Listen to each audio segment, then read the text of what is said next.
Saya akan menanggapi video berikut ini agar tidak menimbulkan kesalahpahaman tentang sejarah Islam, terutama menimbulkan kecurigaan dan tuduhan terhadap tokoh-tokoh besar kaum muslimin dan umumnya para sahabat Nabi ridwanullahi alaihim jami'an. Ketika Nabi Muhammad wafat, jenazahnya belum dimakamkan.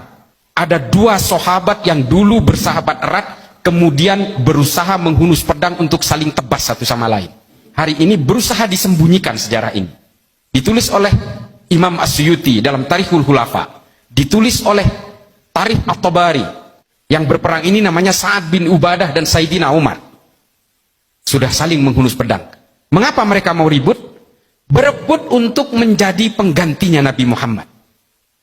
Lalu kemudian diambil jalan tengah. Sayyidina Abu Bakar yang sedang merawat jenazahnya Kanjeng Nabi ini, kemudian dipanggil, Abu Bakar, kamu harus datang. Dua orang ini sudah membawa pasukannya masing-masing. Kaum Muhajirin dan kaum Ansor yang tadinya damai berhadapan-hadapan untuk saling berperang, membela pimpinannya masing-masing. Sayyidina Umar mengatakan, saya yang harus menjadi pengganti Nabi karena saya satu suku dengan Nabi dari suku Quraisy.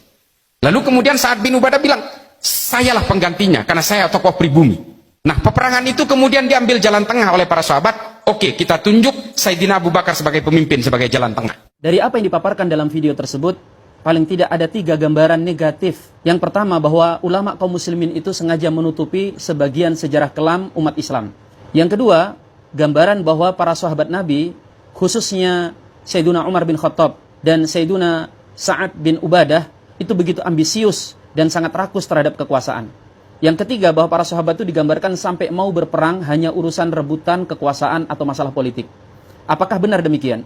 Tentang riwayat kewafatan Rasul SAW dan sampai kemudian diangkatnya Sayyidina Abu Bakar sebagai khalifatul Rasulillah, pengganti beliau, itu dimuat dalam semua kitab sejarah dan tidak ada yang ditutup-tutupi di situ. Kita sudah sering mendengarnya, khususnya bagi para asatid, apalagi para pencinta sejarah. Saya langsung melacak ke dalam Tarikh At-Tabari, apa yang disampaikan oleh beliau. Ternyata saya tidak dapati kisah tersebut. Saya juga membuka dalam Tarikh Al-Khulafa Al-Imam As-Suyuti. Hanya sayang ketika saya cari, saya hanya mendapatkan versi terjemahan, karena ternyata kitab versi Arabnya pernah saya hadiahkan kepada seorang ustadz dan saya lupa membelinya lagi. Tetapi kemudian juga saya cek dalam versi Maktabah Syamilah dan tidak ada riwayat sebagaimana yang disampaikan oleh beliau. Saya juga mengecek di Hayatus Sahabah, saya mengecek dalam Sirah Nabawiyah Ibnu Hisham, saya mengeceknya dalam Tarikh Al-Kabir, siapa tahu ada terselip di situ, karya Al-Imam Al-Bukhari. Kemudian saya mengecek dalam Bidayah wa Nihayah, karya Al-Imam Ibnu Katsir. Saya juga mengecek langsung kepada induk Sirah Nabawiyah dalam Islam, yaitu Sirah Nabawiyah Ibnu Ishaq. Dan berbagai macam kitab-kitab yang lainnya. Dan saya tidak mendapatkan riwayat seperti itu.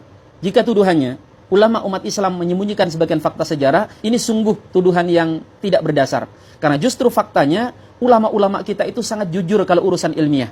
Bahkan hal yang kira-kira dalam tanda kutip menjatuhkan Islam, itu dari mana kira-kira musuh Islam mendapatkannya? Kecuali dari tulisan-tulisan ulama-ulama kita. Karena ulama kita itu menyampaikan jujur apa adanya. Yang kedua, tuduhan bahwa para sahabat seakan-akan begitu ambius terhadap kekuasaan, justru fakta sebaliknya yang kita dapatkan dalam sejarah. Yang terjadi, para sahabat itu bukan saling menghunus pedang di medan perang. Yang terjadi justru mereka berkumpul di Saqifah Bani Sa'diyah, yaitu semacam gedung parlemen. Di situ mereka berdiskusi dan saling lempar argumentasi. Yang terjadi bahkan bukan Sayyidina Umar yang ingin merebut kekuasaan. Beliau justru kala itu mendatangi beberapa pihak untuk disodorkan menjadi pemimpin umat Islam. Dalam riwayat yang pertama kali beliau datangi adalah Abu Ubaidah. Diminta agar bersedia dibai'ah menjadi khalifah. Tapi lihat apa jawab Abu Ubaidah. Wahai Umar, sejak engkau masuk Islam, aku tidak pernah melihat engkau tergelincir kecuali hari ini. Bagaimana mungkin engkau hendak menyodorkanku, sedangkan di tengah-tengah kita masih ada Abu Bakar Siddiq. Dan kemudian Sayyidina Umar mendatangi Sayyidina Abu Bakar Siddiq, meminta hadir di forum diskusi itu. Forum diskusi, bukan medan tempur. Namun lihat, justru Abu Bakar kala itu beliau menyampaikan argumennya, bahwa yang berhak untuk memegang tampuk pemerintahan adalah orang-orang Quraisy, yaitu maksudnya para sahabat Muhajirin. Dan beliau justru kala itu mengatakan, ini Umar, ini Abu Ubaidah, pilih dari salah satunya untuk menjadi pemimpin kalian. Umar justru menolak, beliau mengatakan, tidak wahai Abu Bakar, tidak boleh ada orang yang mendahului dirimu. Lalu Umar kemudian mendorong Abu Bakar untuk bersedia diangkat menjadi khalifah. Itu keadaan Sayyidina Umar bin Khattab yang beliau justru menyodorkan orang lain. Lalu bagaimana dengan sahabat Sa'ad bin Ubadah? Beliau kala itu sedang sakit. Yang menyarankan beliau untuk segera menjadi pemimpin kala itu adalah sahabat Khubbab bin Munzir.